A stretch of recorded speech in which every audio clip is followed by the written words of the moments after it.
નમસ્કાર ખેડૂત મિત્રો, ઝેરમુક્ત ખેતી અને ખેડૂત બચાવ અભિયાન અંતર્ગત હું ડૉક્ટર પલકેશ પટેલ આપ સૌનું હાર્દિક સ્વાગત કરું છું.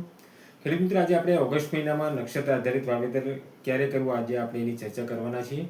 ચર્ચાની શરૂઆત કરતાં પહેલાં ખેડૂત મિત્રોને આગ્રહ છે કે તમારો વિડીયો સમયસર અને રેગ્યુલર મળે તો કામાની નીચે સબસ્ક્રાઈબ જે લખેલું છે તે બટન ઉપર દબાવી અને ચેનલ સબસ્ક્રાઈબ કરી લેજો, જેથી સમયસર તમને વિડીયો મળતા રહે.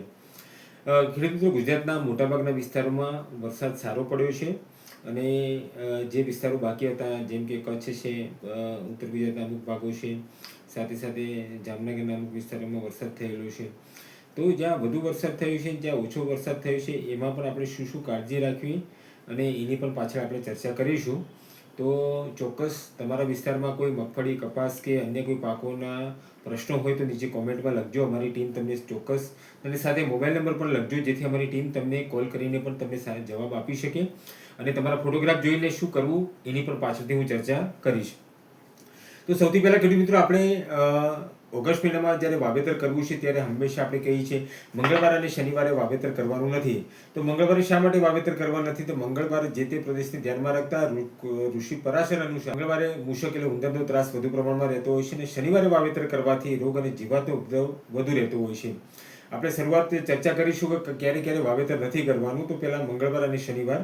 તો તારીખ બોલી લઉં છું. મંગળવાર 4 તારીખ, 11 તારીખ, 18 તારીખ અને 25 તારીખે મંગળવાર છે, અને શનિવાર 1 તારીખ, 8 તારીખ, 15 તારીખ, 22 તારીખ અને 29 તારીખે શનિવાર છે. આ દિવસોએ આપણે વાવેતર કરવાનું નથી. ત્યાર પછી અમાસ અને પૂનમ. અમાસ આપણે જોઈએ કે ઓગસ્ટ મહિનામાં 12 તારીખે અમાસ છે અને એના 24 કલાક પહેલાં એટલે કે 11 તારીખ, એટલે 12 અને 11 પણ વાવેતર કરવાનું નથી. ત્યાર પછી આપણે પૂનમ 28 તારીખ છે અને એના 24 કલાક પહેલાં 27 તારીખ, બરાબર છે. તો આપણે ત્યારે પણ વાવેતર કરવાનું નથી. હવે અમાસ અને પૂનમ શું? તો જે નવા ખેડૂત મિત્રો આપણો વિડીયો જોઈ રહ્યા છે એમના માટે થોડી વિસ્તૃત માહિતી આપી દઉં છું કે ભાઈ, અમાસ એટલે આપણે અંધાર્યું કહીએ છીએ અને પૂનમ એટલે અજવાળિયું કહીએ છીએ, બરાબર છે. કે પૂનમના દિવસે ચંદ્ર પૂર્ણ કળાએ ખીલેલો હોય છે, એટલે એ દિવસે પૃથ્વીનો ગ્રેવિટેશન ફોર્સ બ્રહ્માંડના ગ્રેવિટેશન ફોર્સને ઉપરની તરફ ખેંચે છે. આપણે જોઈએ છીએ કે ભાઈ, પૂનમના દિવસે ભરતીને ઓટ આવતી હોય છે સમુદ્રમાં. તો સમુદ્રની અંદર આટલા પાણીમાં ચહલપહલ થતી હોય તો આપણે જમીનમાં પણ પાણી છે, અને પાણીના કારણે માત્ર ન પાણી પણ તમામ જીવસૃષ્ટિમાં જ્યાં પાણીનો ભાગ છે ત્યાં તમામ એ દિવસે પૂનમના દિવસે તમને ગતિવિધિ જોવા મળતી હોય છે. અને પાણી જેટલું ઇન્સ્ટેબલ થાય એના કારણે જે પણ મનોરોગીના જે પેશન્ટો હોય છે એ પૂનમના દિવસે એમના મનોરોગની અંદર પણ વધારો થતો જોવા મળતો હોય છે, બરાબર છે. એટલે જ્યાં પણ પાણી તત્વ છે આખા બ્રહ્માંડની અંદર, ત્યાં દરેકે પૂનમની અસર થતી જોવા મળે છે, બરાબર છે. ત્યાર પછી અમાસના દિવસે એટલા માટે કે ચંદ્ર એની સંપૂર્ણ કળા પૂરી કરી નાખે છે, એટલે ચંદ્રનો જે પ્રભાવ વનસ્પતિ પર પડવો જોઈએ, એટલે અમાસ અને અમાસના આજુબાજુના ગાળામાં જીવાત અને કીટકનો ઉપદ્રવ વધુ પ્રમાણમાં જોવા મળતો હોય છે. બીજું કે ચંદ્રની કળા નથી હોતી, એના કારણે જે તમારો છોડ છે એ ઉપરથી નીચેની તરફ એની ઉર્જાનો પ્રવાહ નીચેની તરફ વધુ હોય છે, એટલે એ અવસ્થામાં ચંદ્રની કળા ન હોવાને કારણે એ સમય દરમિયાન પાકમાં રોગ અને જીવાતનો ઉપદ્રવ વધુ પ્રમાણમાં પડતો હોય છે. એટલે એ અરસાની અંદર પણ આપણે વાવેતર કરવાનું નથી કે ચંદ્રની કળા જો બીજને નહીં મળે તો બીજ શરૂઆતથી એનામાં જો ચંદ્રની કળાનું પોષણ નહીં મળે તો એ બીજ છેક સુધી એની અંદર રોગ અને જીવાતના ઉપદ્રવો જોવા મળતા હોય છે.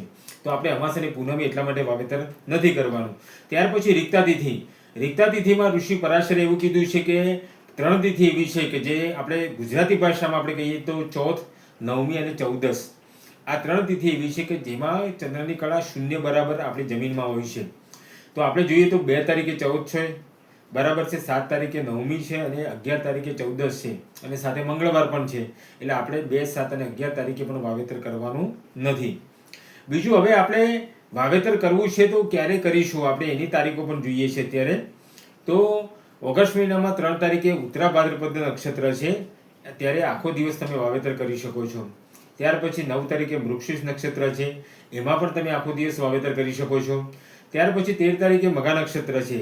મઘા નક્ષત્રમાં 13 તારીખે સવારે 6 વાગે અને 7 મિનિટથી લઈ અને આખો દિવસ સુધી તમે વાવેતર કરી શકો છો. ત્યાર પછી જોઈએ તો 20 તારીખે અનુરાધા નક્ષત્ર છે. 20 તારીખે અનુરાધા નક્ષત્રમાં સવારે 9 વાગે અને 9 મિનિટથી વાવેતરની શરૂઆત કરી અને આખો દિવસ સુધી વાવેતર કરી શકો છો. ત્યાર પછી 21 તારીખે જયેશ નક્ષત્ર છે, એમાં પણ તમે આખો દિવસ વાવેતર કરી શકો છો. ત્યાર પછી 23 તારીખે મૂળ નક્ષત્ર છે. મૂળ નક્ષત્રમાં તમે સવારથી લઈ અને સાંજે 5:45 સુધી તમે વાવેતર કરી શકો છો. ત્યાર પછી 30 તારીખે ઉત્તરા ભાદ્રપદ નક્ષત્ર છે. ઉત્તરા ભાદ્રપદ નક્ષત્રમાં તમે આખો દિવસ વાવેતર કરી શકો છો. ત્યાર પછી 31 તારીખે રેવતી નક્ષત્ર છે, તેમાં પણ તમે આખો દિવસ વાવેતર કરી શકો છો. ખેડૂત મિત્રો, આ બે તારીખ બોલી, તારીખ ફરી એકવાર નોટ કરજો તમે. 3 તારીખ, 9 તારીખ, 13 તારીખ, 20 તારીખ, 21 તારીખ, 23 તારીખ, 30 તારીખ અને 31 તારીખ.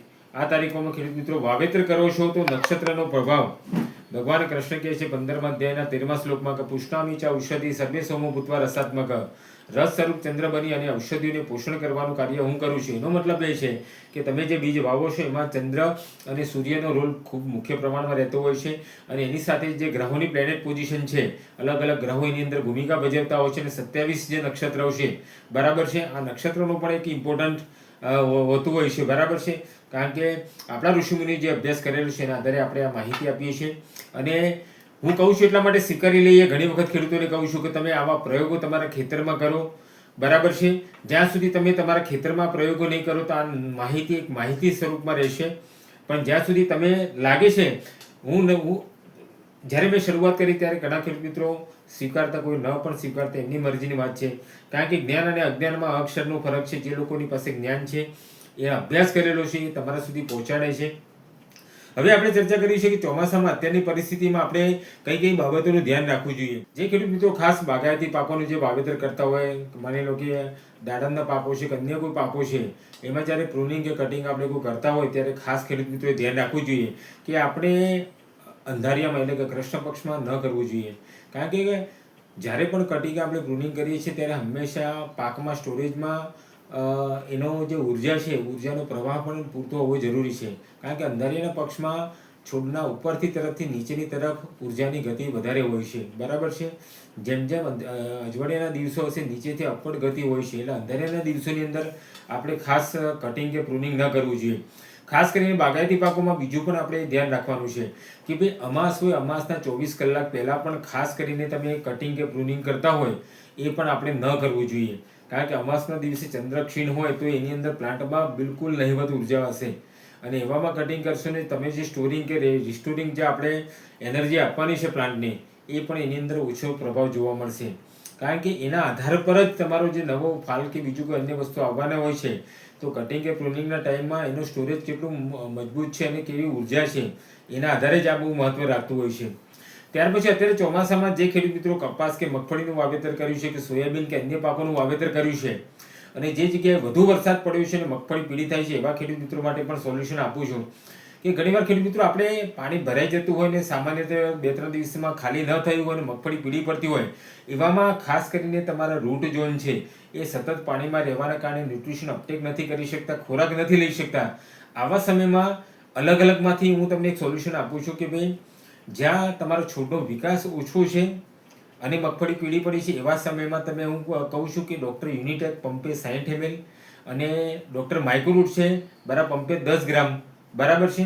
આ બંને વસ્તુ લઈને તમે ડ્રેન્ચિંગ કરો છો તો તમારા આ પ્રશ્નનું સોલ્યુશન થશે. હવે કોઈને વધારે પડતી મગફળી પીળી પડે છે એવા ખેડૂત મિત્રો માટે સોલ્યુશન આપું છું કે એ ખેડૂત મિત્રો ડૉક્ટર યુનિટેક છે પંપે 60 ml લેવાનું છે, અને સાથે ડૉક્ટર પ્રાણ શક્તિ છે એ તમે પંપે 40 થી 50 ml લઈ અને તમે છંટકાવ કરી શકો છો, બરાબર છે.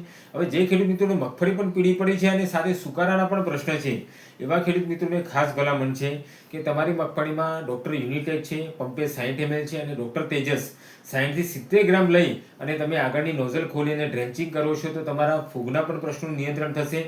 કારણ કે અત્યારે જે વિસ્તારમાં ખેડૂત મિત્રો જ્યાં પણ વરસાદ વધુ થયો છે અથવા જ્યાં વરસાદ ઓછો છે, બંને પરિસ્થિતિમાં પાકને ટકાવી રાખવું જરૂરી છે. કારણ કે વધુ વરસાદ હોય, સતત વાદળછાયું વાતાવરણ હોય, એના કારણે તમારા જમીનમાં પોષક તત્વો છે પણ પાક લઈ શકતો નથી. આવા સમયમાં ખેડૂત મિત્રો ખાસ આપણે જેટલા પણ બની શકે એવા બેક્ટેરિયાયુક્ત વસ્તુનો આપણે ઉપયોગ કરવી જોઈએ. જેમ કે માઇકોરાઇઝા છે, બરાબર, માઇક્રોરૂટ છે, એ તમે ડૉક્ટર યુનિટેકની સાથે ઉપયોગ કરી શકો. ડૉક્ટર તેજસ 108 છે કે જેને તમે ફૂગ માટે અને સાથે સાથે તમારા પાકને રોગપ્રતિકારક શક્તિ વધારવા માટે ખૂબ જ ઉપયોગી છે.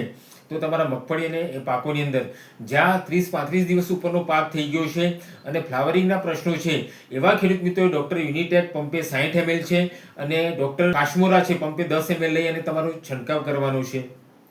જ્યાં મગફળીઓ 35-40 દિવસ ઉપરની છે, બરાબર છે. એ ત્યાં નાની કોઈ ઈયળના જીવાત, લીલી ઈયળ છે, લશ્કરી છે, કાબરી ઈયળ છે, આ ઓગસ્ટના પીરિયડમાં તમને પહેલા અઠવાડિયામાં તમને જે જોવા મળશે.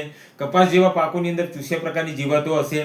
તો આ બધી વસ્તુમાં જ્યાં ચૂસ્યા જીવાતો મળે છે ત્યાં માત્ર કેમિકલના રાઉન્ડ ન કરતા ડૉક્ટર નીમકર્ષ છે, ડૉક્ટર અગ્નિ છે, બરાબર, કેમિકલનો ડોઝ 50% ઘટાડી અને તમે નીમકર્ષ પંપે 20 થી 25 30 ml સુધી તમે છંટકાવ કરી શકો છો જીવાતો માટે. તો આ અલગ અલગ વસ્તુ ખેડૂત મિત્રો આ હિન્ટ આપી છે, તેમ છતાંય તમને કોઈ જગ્યાએ ખ્યાલ ના આવે. કારણ કે ઘણી વખત મગફળી પીળી પડતી હોય ત્યારે ખેડૂત મિત્રો આપણે માત્ર ને માત્ર ઝીંકના કે માત્ર ને માત્ર સલ્ફરના કે ખાલી હીરાકસીના તમે પ્રયોગો કરી શકો, કરો, તમે ના નથી, પણ તમને લાગે ને કે ભાઈ આ વસ્તુ કરવા છતાં પણ તમારા પ્રશ્નનું સોલ્યુશન નથી આવતું. ઘણી વખત આપણું રૂટ ઝોન એક્ટિવ ન હોય, પેટમાં દુખે અને માથાની દવા કરીએ તો ઘણી વખત આપણો વધારાનો ખર્ચો 3 થી 4 રાઉન્ડ આ મગફળી પીળીને રિકવર કરવામાં થઈ જતા હોય છે. કારણ કે છેલ્લા જોયું છે કે અઠવાડિયે 10 દિવસથી સૂર્યપ્રકાશ પણ ન હોય, બરાબર છે, અને સતત વરસાદની પરિસ્થિતિ હોય ત્યારે આ પરિસ્થિતિ નિર્માણ થતી હોય છે. ધીરજ સાથે મેં જે તમને સોલ્યુશન આપ્યા એ સોલ્યુશનનો ઉપયોગ કરો. તેમ છતાં તમને લાગે કે કોઈ પ્રશ્ન છે તો તમારા પાકના ફોટોગ્રાફ નીચે દેખાય છે સ્ક્રીન ઉપર, તમે મોકલી આપો. અમારી ટીમ તમને ચોક્કસ એની યોગ્ય માહિતી અને માર્ગદર્શન આપશે અને તમારા જે પ્રશ્નો છે એનું સોલ્યુશન પણ આપવાની કોશિશ કરશે. અને તમે નીચે કોલ કરીને પણ માહિતી અને માર્ગદર્શન લઈ શકો છો. આશા રાખું છું ખેડૂત મિત્રો આ માહિતી તમને આજે ઉપયોગસભર રહી હશે. એ સિવાય તમારા ખેતીના કોઈ પણ માન લો કે દક્ષિણ ગુજરાતના વિસ્તારોમાં છે જ્યાં કેળાનું પ્લાન્ટેશન પણ થશે, એમાં અમારી ટીમ પણ અત્યારે પાયામાં અથવા તમે જ્યારે રોપણી કરવાનો છો ત્યારે કયા પ્રકારના ખાતર આપવા જોઈએ, બરાબર છે, સાથે સાથે જે પણ દક્ષિણ ગુજરાતના વિસ્તારોમાં જ્યાં શેરડી અને લાંબના પાકો છે એ વિસ્તારના ખેડૂતોને પણ માહિતી અને માર્ગદર્શન અમે લોકો આપી રહ્યા છીએ. જ્યાં ડાંગરનો પાક થવાનો છે ત્યાં ડાંગરના પાકમાં પણ જે લોકો ફેરરોપણી વરસાદ થઈ ગયા પછી કરવાના છે, કરી દીધી છે, એવા ખેડૂત મિત્રોને પણ ડાંગરમાં કોઈ પ્રશ્ન હોય તો ચોક્કસ તમે લખીને મોકલજો. અમે ચોક્કસ તમારા જવાબ આપવાની કોશિશ કરીશું. ખૂબ ખૂબ આભાર ખેડૂત મિત્રો. જય જવાન, જય કિસાન.